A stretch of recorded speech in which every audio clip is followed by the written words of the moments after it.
work as a bouncer in the nightclubs for 6 hours. Didn't leave a whole lot of time for anything else. In the world of Hollywood, complex relationships are never in short supply. However, few people know that Clint Walker, the legendary cowboy star of Cheyenne, absolutely despised James ARNESS, the iconic face of Gunsmoke. These two great men were once considered Western giants on screen. So, what caused Clint Walker to harbor such deep resentment toward James ARNESS? Let's uncover the story. When we speak of the golden age of American Westerns, certain names rise instantly to the surface: John Wayne, Gary Cooper, James ARNESS. Yet tucked firmly into that pantheon stands a figure who, in many ways, was just as instrumental in shaping the image of the Western hero for millions of television viewers: Clint Walker. His story is not merely about Hollywood fame, but also about resilience, timing, and the way sheer presence, both physical and personal, can alter the course of an industry. Humble beginnings amid national hardship. Norman Eugene Clint Walker was born in 1927 in Hartford, Illinois, into a world still reeling from the Great Depression. Unlike many stars who entered Hollywood through acting schools or theatrical circuits, Walker's path was defined by hard labor and necessity. Dropping out of school at a young age, he took on whatever work came his way. At 17, he joined the Merchant Marine during the final years of World War II, a decision that reflected both his adventurous spirit and the economic pressures of his upbringing. This chapter of his life revealed an early toughness, a willingness to endure uncertainty, qualities that would later bleed into his most iconic performances. His post-war years were anything but glamorous. Walker worked as a doorman, a sheet metal worker, even a nightclub bouncer. These jobs may have seemed inconsequential at the time, but they added to his aura of rugged authenticity. When Hollywood finally came calling, he wasn't simply an actor learning to play tough. He was tough, and audiences sensed it. The breakthrough that changed television. The 1950s were a defining decade for American entertainment. Television was rapidly overtaking radio, and networks scrambled to create long-form programming that could capture loyal audiences week after week.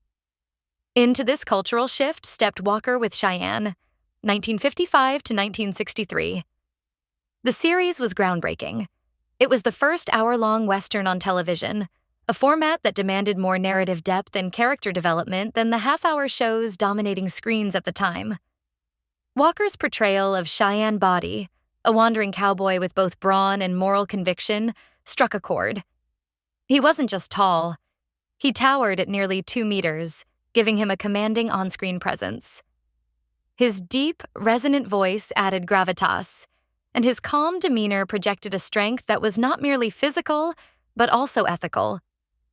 What made Cheyenne revolutionary was not only its storytelling, but also the way Walker embodied the Western archetype. He wasn't flashy, nor was he excessively hardened. Instead, he played Body as a man whose moral compass was clear, whose sense of justice carried weight without cruelty. In an era when post-war America grappled with questions of identity, masculinity, and national strength, Walker's Cheyenne became a cultural anchor. Millions tuned in weekly, and the series ran for 8 successful years, cementing his status as one of television's first true Western icons. A career beyond the small screen. Walker's success on television inevitably opened doors in film. His transition to cinema was natural, and Hollywood wasted no time in casting him in productions that highlighted both his physicality and his quiet charisma. In Yellowstone Kelly, 1959, he played a frontier scout in a performance that blended stoicism with vulnerability, proving he could carry a feature-length picture just as effectively as a television role. But perhaps his most memorable film appearance came in The Dirty Dozen, 1967, Robert Aldrich's gritty World War II drama. Starring alongside Lee Marvin, Charles Bronson, and Ernest Borgnine, Walker held his own among Hollywood heavyweights.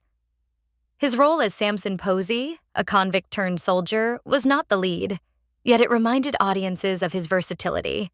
He could move beyond the cowboy hat and still command attention. Despite these film ventures, Walker never chased Hollywood stardom with the same fervor as some of his contemporaries. He chose roles selectively, often favoring projects that allowed him to remain true to the rugged, dependable persona audiences loved. In doing so, he avoided the typecasting trap that consumed many Western actors of the period, maintaining instead a carefully curated career. Walker's life was as dramatic off-screen as it was on. In 1971, during a skiing trip in Mammoth Mountain, California, he suffered a catastrophic accident. A ski pole pierced his chest, puncturing his heart. For most, such an incident would have been fatal.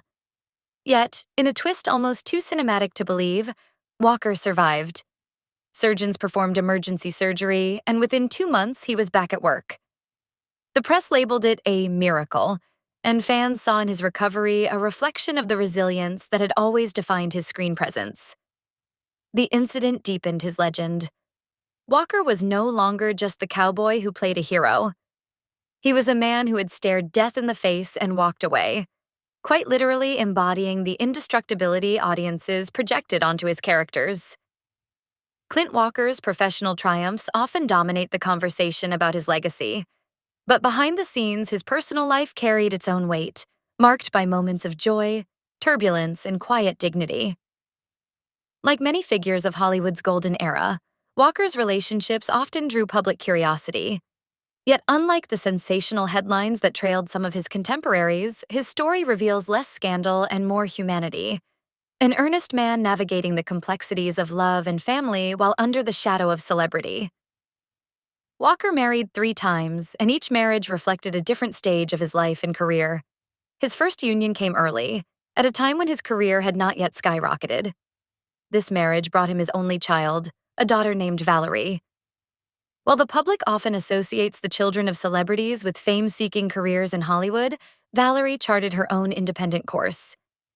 She became a pioneering female pilot, breaking into an industry long dominated by men. In many ways, her path mirrored her father's. She chose not to follow the conventional route, instead carving out her own identity in an unforgiving profession. To admirers of Clint Walker, Valerie's achievements underscored the sense of resilience that seemed embedded in the Walker lineage. His subsequent marriages reflected both the challenges of stardom and the pursuit of stability that eludes many in Hollywood. Walker was not immune to the strains that fame places on personal relationships. Being on the road for filming, living under constant public scrutiny, and embodying a larger-than-life persona all contributed to the eventual dissolution of his earlier marriages. Yet, those who knew him personally often emphasized his kindness and steadiness, qualities that made his later years more grounded.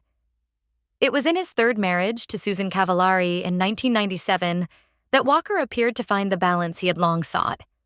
By then, the bright lights of Hollywood no longer dictated his pace of life.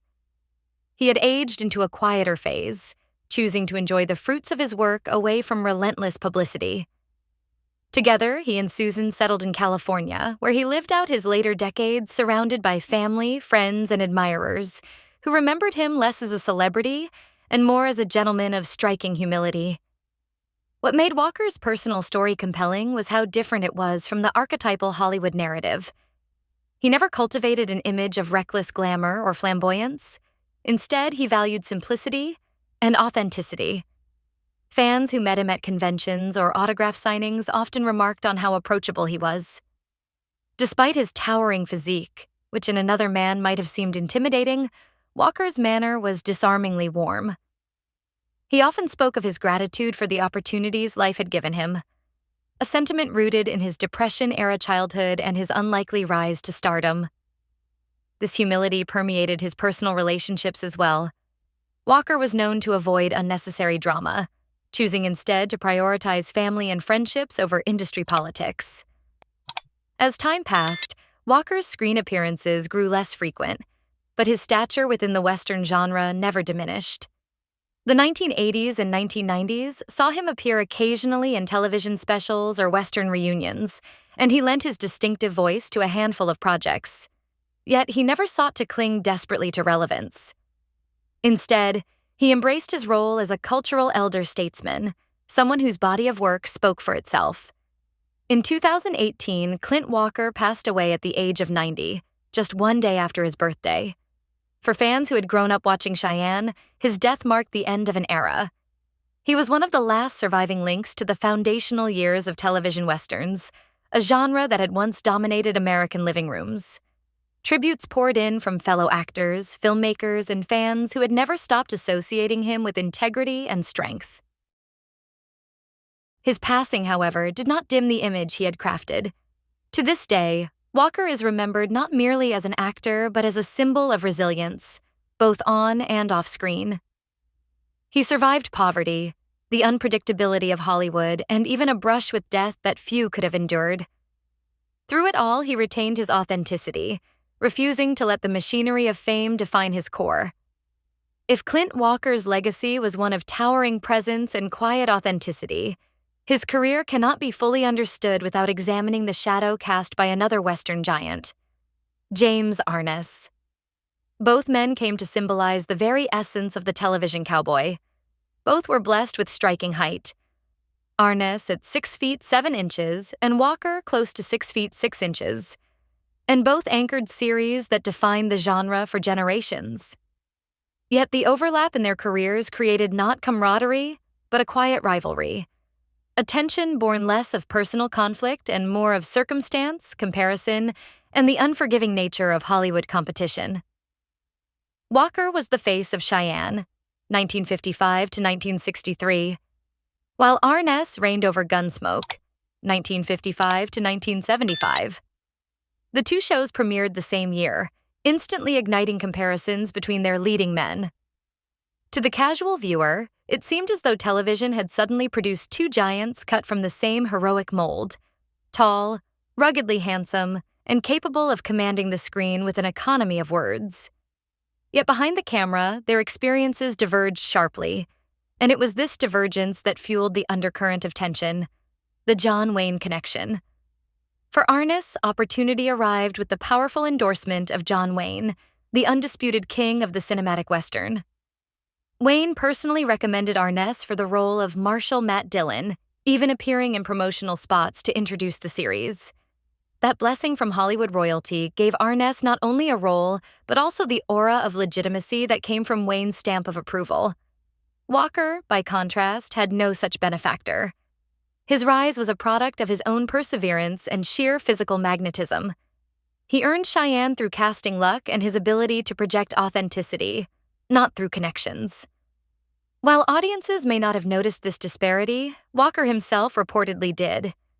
He recognized that Arness's career trajectory had been accelerated by Wayne's influence, while he had to grind for every opportunity. To Walker, this imbalance felt like a persistent reminder of how Hollywood often rewarded association as much as talent, longevity, and overshadowing. If the initial imbalance was frustrating, the long arc of television only deepened the sense of rivalry.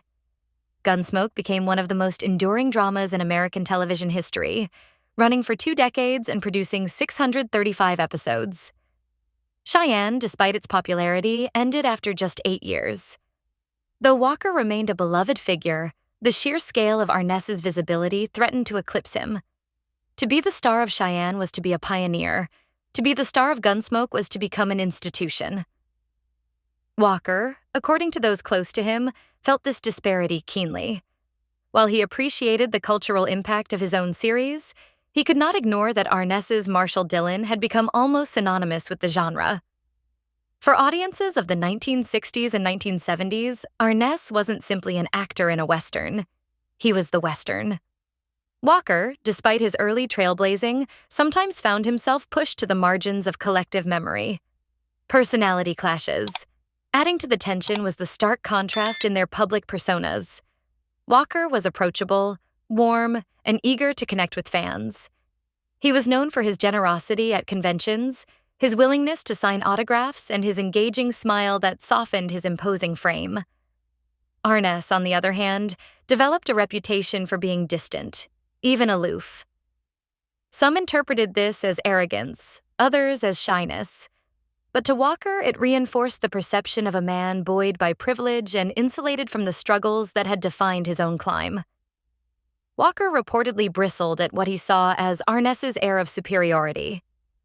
While Walker was admired for embodying the everyman who happened to look like a legend, Arness projected the aura of someone who had always been destined for the spotlight. These differences, subtle though they might have appeared to fans, created a gulf between the two men that never truly closed. Unspoken resentment. Despite these feelings, Walker never launched public attacks against ARNESS. He was far too professional and perhaps too reserved for such overt hostility. But among friends and colleagues, the sentiment was no secret. He carried a quiet resentment, a sense that history had tilted in favor of ARNESS, and that his own contributions to the genre had been unfairly minimized. Those who knew Walker often spoke of this lingering bitterness, a personal wound that never fully healed. It is important to note that this rivalry was not one of public feuds or dramatic showdowns. There were no tabloid wars, no cutting remarks in interviews. Instead, it was a more subdued dynamic, the kind of silent competition that defines so many careers in Hollywood. Yet its impact on Walker was undeniable. The comparisons to ARNESS followed him throughout his life, reminding him that even in triumph, there are always hierarchies of fame. Clint Walker and James ARNESS, two men who towered not only in stature but also in the imagination of millions of viewers, remain bound together by the peculiar alchemy of rivalry. Though they rarely spoke of one another in public, the comparisons between Cheyenne and Gunsmoke ensured that their names would forever be mentioned side by side. This invisible wall of competition, formed by industry favoritism, longevity, and clashing temperaments, became part of their shared mythology. Yet perhaps that is precisely what makes their story compelling. Hollywood's golden era thrived not just on heroes, but also on the contrast between them. Walker, the approachable giant who embodied humility and perseverance, and ARNESS, the stoic lawman whose aura of destiny carried him through 2 decades of television dominance, represented two different visions of what the Western hero could be. Their subtle antagonism, whether fueled by circumstance or personality, added layers of intrigue to a genre already steeped in tales of rivalry, justice, and survival. In many ways, their personal distance mirrored the frontier itself, vast, uncharted, and defined as much by solitude as by kinship. And while Walker may have felt overshadowed, history has been kinder in hindsight. Today, audiences revisit Cheyenne not merely as a stepping stone to Gunsmoke, but as a pioneering work that helped establish the Western as television's first great epic form. Both men, despite their differences, carved out legacies that continue to resonate. Together, they ensured that the image of the Western hero, tall, resilient, morally grounded, would endure long after the genre's heyday faded. Their rivalry, rather than diminishing them, only deepened the mythology that surrounds their names. And now, the question turns to you. What do you make of this unspoken tension between two giants of the small screen?